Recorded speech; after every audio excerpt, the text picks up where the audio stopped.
Hey, this is Anthony Metivier from magneticmemorymethod.com, and we're going to talk this morning a little bit about using furniture in memory palaces. But look at this wonderful, amazing postcard that's going to a new member of the Magnetic Memory Method Masterclass. Magnetic Memory Method Masterclass. It's a building that actually exists in Beijing, but not nearly as big as that. But anyway, it's a really great memory palace, really wacky, and it's got some kind of holographic effect, so it's very memorable and maybe a bit of a political message going on in the imagery there. Anyway, it's really cool, and congrats to all the people who get this round of the Magnetic Memory Method Masterclass. Come on in, welcome in postcards, because almost running out, and then we're going back to these other ones or different ones. I pick them up all over the place and love sending them around the world as new people join. And this is, well, it's a station in a memory palace where they go each and every morning to new people around the world. Great. Now, I'm really so happy always to do that. Memory palaces and furniture. I'm on the way to the gym, by the way, and I'm going to get myself beat silly with some crazy military presses. Oh, not my favorite day at the gym, but I got to do it. Furniture in memory palaces. Here's the thing. I get a lot of questions about this, and just one came in yesterday and the day before. And basically, it's what will happen is people will get confused when they have similar furniture in the memory palace, and that's totally understandable, because if you have 10 chairs lining a wall and you start using those chairs as stations to place individual pieces of information on each chair in the memory palace, you'd be like, oh, which chair was on, what was on which? And that's just creating cognitive overwhelm. So if you think about all the classic rules of the magnetic memory method, organizing your memory palace journey, strategically charting it out, mapping it out, making sure that you are completely tickety-boo and hunky-dory before that you get started, and it's just really, really, really super and important operating principles. If you take care of all that before they even get started, then everything's going to be super simple anyway, and it's going to be very difficult to confuse yourself because of following those principles. And so when it comes to furniture, one of those principles would be, that's very useful, is just simply not use furniture that's too similar. So I have a rule of 3 that I like to use, which is, let's say that there's a wall that has 10 chairs on it in a conference room. There's always 10 chairs, or maybe there's just stacks of chairs, and you don't know how many are there, you just know that there are stacks of chairs. Well, I would just use the rule of 3, which is that there's chairs there, so there are just 3 in my mind, in my memory. It doesn't matter what reality has to say about it, there's just 3. Same thing with, say, I don't know, love seats, or whatever that element is, that uncounted element that you don't know.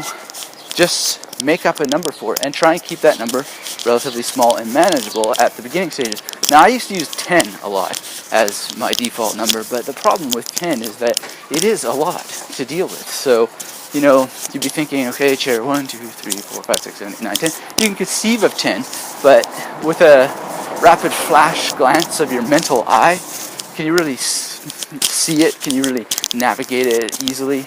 The answer is yes and no, with practice, of course, but one really wants to just get the memory palace up and running and rocking and rolling and just using it, not doing too much fancy footwork all the time just to memorize the memory palace. So that's why I like the rule of 3. You can conceive of it or think of it or see it at a glance in your mind, depending on what kind of memory palace user you are, what kind of modality that you bring to the palace art. But it's just keep it simple. The old KISS, keep it simple, stupid rule is very, very, very powerful. And I hope that answers the question. I go really on, but I fear that I would repeat myself, which is in my spellcaster archetype, I'm sure. The thing is, though, is just when you're going to do this kind of stuff, make sure that you are practicing the memory palace just as much as you intend to practice the information that you use the memory palace to memorize. That's another thing that makes things difficult for people, is that they'll just whip out the memory palace and say, I'm good to go, and they won't practice it. Other people build memory palaces as they're going along. Now, with great experience, that works. I do it sometimes, but I always get the best results by actually having rehearsed the memory palace with no information in it, which is just good form, good practice. Like a athlete will walk the track that they're going to be running, or they will go into the boxing ring that they're going to be boxing in and feel the ropes with their hands, get a sense of the territory. An actor will go out on a stage before even the dress rehearsal to get a sense of what that place is like and to really know it, to own it. So this is a performance art. Memory is a performance sport. Even if you're not a competitor, you're still engaged in a practice. You're engaged in something that is more than a skill. It's more than a technique. It's an art. It's a way of life. It really is a way of life. So it's kind of one of those do or do not, there's no try kind of thing. And the way that you do it is by being very detailed, very, very sensitive to every little finicky part. And that's what really distinguishes what we do in the magnetic memory method from all the other trainings out there. Is this just like, yeah, build memory palace, start your door, go into the kitchen, go blah blah blah blah blah. No. That's just treating gold like dirt. You want to feature every single part of the process as a wonderful, wonderful experience that, when done right, will serve you for life, in ways that just grow in value for each and every use and every day. And even when you let memory palaces lay fallow, maybe you never even use them again, they're still accumulating value because you're an artist. You're an artist of memory. And so think very, very strategically about the furniture that you use, and I recommend picking a number and just making it a very small, simple number and just using it by default in every room. And then what that lets you do is you can then just start creating virtual memory palace elements, as I would call them, which is like fake things that aren't even there. Because let's say you get really good at a memory palace of a movie theater or a school. Let's just say a school. So you've got the memory palace down, you're using it all the time, and now in every room, along every wall, there's a bookshelf with 3 shelves in it, or a bookcase with 3 shelves in it, and that's on every wall. Now you've taken that memory palace, and let's say you're just using the corners of each room in that memory palace, which has 4 stations.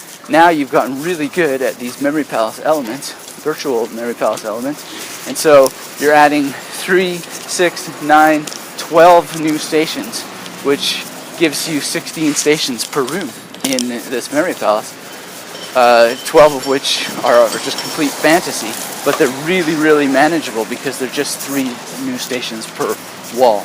And that's a very, very powerful technique for building up lots and lots of stations.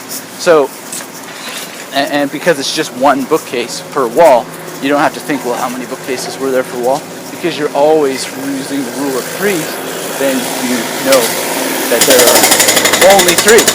Only 3. There's no exceptions. There's no exceptions.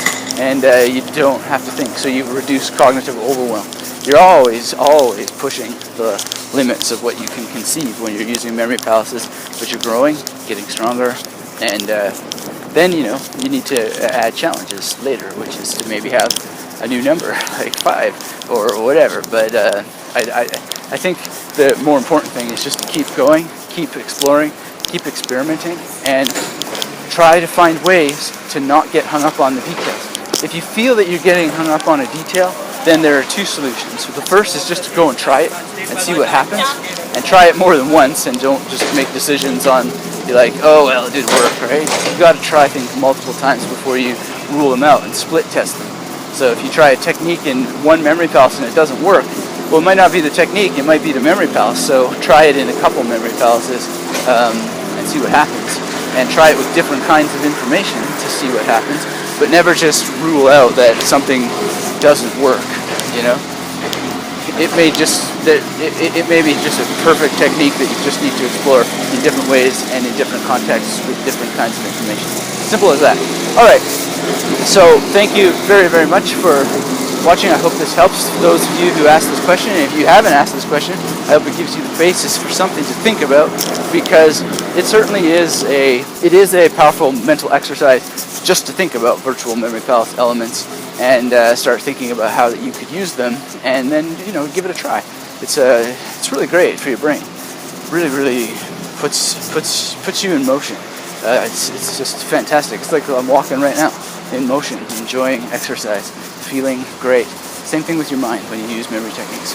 So I'm now out of the gym, and just to end all this stuff on furniture and whatnot, I really want to thank everybody from the last video who sent a note about my little adventure going off Lamictal. I'm still in a weird withdrawal, but coming through it and really enjoying being free from this drug, even though it's a total new world and it does present memory challenges, but very exciting.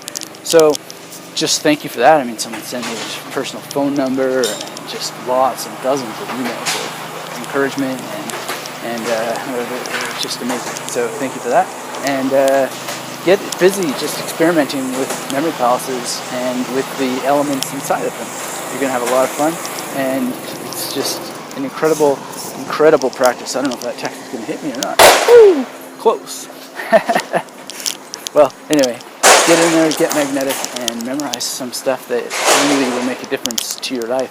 The practice itself is life enhancing, and the results definitely do the mind good. So, this has been Anthony Metivier from magneticmemorymethod.com. Come over to the website, check out the podcast, check out the free videos that you can watch that will teach you how to build a memory palace in the best possible way. And if you're interested in the masterclass, it's magneticmemorymethod.com/masterclass. And if you do, then expect a postcard very, very soon. Talk to you later. Bye-bye.